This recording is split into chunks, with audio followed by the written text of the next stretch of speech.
in the area are now under control of the residents. They do have a lot of weapons because they have overrun the military barracks in the area and they have gotten hold of everything that was in there. The shops are closed, every life is at standstill, schools are closed, local tribal leaders are trying to take things into their own hands. They do say that the towns are secure, but still in the areas they say that they are mercenaries. Now, what they mean about with mercenaries, they are either civilians who are working for or taking orders from Tripoli, or as they say, foreign nationals, mainly Africans. They say that mainly from Chad, mercenaries as they call them, who are also causing a great deal of terror on the roads. You say that the town is under the control of the protesters, but what can you tell us about the organization of these protesters? Who's leading the whole process? Is there coordination? I wouldn't say there's coordination. I think there is cooperation, at least from what I've seen. They describe the protest as a youth movement. They say that these are youth who are jobless, who feel that they have no future, who have known no other leader than Muammar Gaddafi, and who are actually protesting because they want a better future. They say that the East will never fall again under the rules of Tripoli, or at least until Gaddafi is still the leader. Now, because it's a very tribal society here, you do have the elders who are trying to put some order, who are trying to bring some normalcy to the towns, who are trying to ask bakeries to open again, who are trying to tell pharmacies to open again. But at the moment, by and large, people are staying indoors. Still, they have a great deal of fear. Do they feel that they have turned the corner in this protest? Do they think that Gaddafi is on his way out? That depends on who you talk to.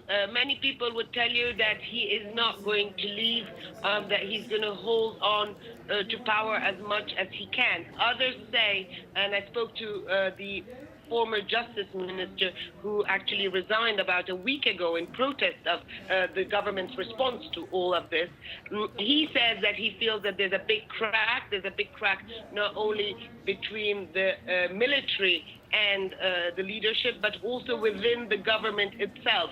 And I think as a proof of that, I have to say that I've seen many military commanders here in the East who are actually now with the people, who are trying to organize the security of the people here, the security on the roads. So certainly in this part of the country, there is no support anymore for Gaddafi. Even his military has turned on him. But many people will also tell you that everything is still possible. The Justice Minister appeared on Al Jazeera Arabic a short while ago, and he was suggesting that he doesn't think that Gaddafi is necessarily going to be wanting to walk away or willing to walk away, and may well, in fact, be in a position to cause great harm. What can you hear there where you are? I mean, are you getting much information about the conditions in the rest of the country, and are you understanding much about how much power Gaddafi still has? Well, if you speak to people here, they will tell you that if they manage to get as far as they got, which means that they managed to sort of repel all of what they describe as the pro-Gaddafi brigades, then the rest of the country will soon fall. They do follow closely, for example, what has been happening today in Al Zawiya and other parts of the country. They do say that for them it's a point of no return. They don't want to split from the country as was suggested by Gaddafi. They also completely deny any links to Al-Qaeda or any sort of involvement in wanting to create an Islamic State. They're very angry about accusations that the youth are under drugs. But as you said, the Justice Minister told me as well that anything is possible, and it is very well possible that maybe Gaddafi would try to come back to this part of the country, would try to carry out a sort of counter-offensive, as they call it here, and they're certainly preparing themselves for that. All right, there we will leave it. Thank you very much indeed for the moment. Our correspondent in Al Baida in the east of Libya, whom we are not naming for her own safety. Now, as we were just talking about there, Libya's justice minister resigned just 3 days ago, and he has now spoken to Al Jazeera at a tribal elders meeting at Al Baida, and he warned that Muammar Gaddafi has biological weapons and will not hesitate to use them. Tripoli is the current and the future capital of Libya. Its people know how the current regime is unjust and oppressive, but they are now oppressed in an unprecedented way. They are surrounded by military camps from the east, south and west. These camps are led by the sons of Gaddafi. We call on the international community and the UN to prevent Gaddafi from going on with his plans in Tripoli. Gaddafi owns everything. He owns weapons in the camps supervised by his sons. He also owns destructive bacterial and chemical weapons. At the end, and when he is really pressured, he can do anything. I think Gaddafi will burn everything left behind him. Well, that was the Justice Minister speaking there. He resigned 3 days ago and has joined the protesters' camp, and we're just hearing news that we had another high-level resignation from the government. The Libyan ambassador to Jordan, we are now hearing, has resigned, joining a queue of ambassadors around the world who've decided to move away from the regime of Colonel Gaddafi. Now, China's Ministry of Commerce is saying it has suffered large-scale direct economic losses in Libya. In a statement, the ministry says 27 Chinese camps and construction sites have been attacked and looted.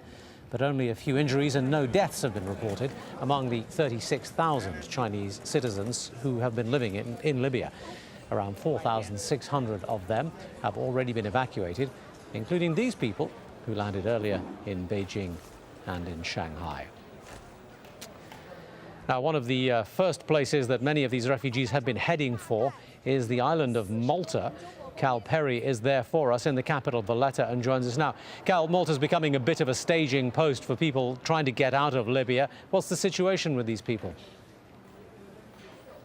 Well, Tamer, you're absolutely right. The smallest European Union nation has become one of the most important European Union countries as everyone struggles to get their citizens out. We've really seen governments pushing to get people out of the country, but the weather is not helping. The sea is very rough today. The Americans, for example, got stuck in the port of Tripoli. They are still there. So the route out by boat is just not a good situation right now. So we're seeing a lot of charter flights coming in and out of this airport, some scheduled, some unscheduled. It really looks as though people are jumping any seat they can get on these planes. The military also seems to be increasing the military presence here south of Malta. We know that the HMS Cumberland, a British battleship, is now off the coast of Libya. And today we went down to the port to take a look. We saw a French cruiser as well as an Italian cruiser. So clearly the European Union not only getting their citizens out, but putting their military, their naval assets in place south of Malta between here and Libya, Tamar. How do the Maltese government feel about the position they're in, not only from the humanitarian perspective of having to deal with the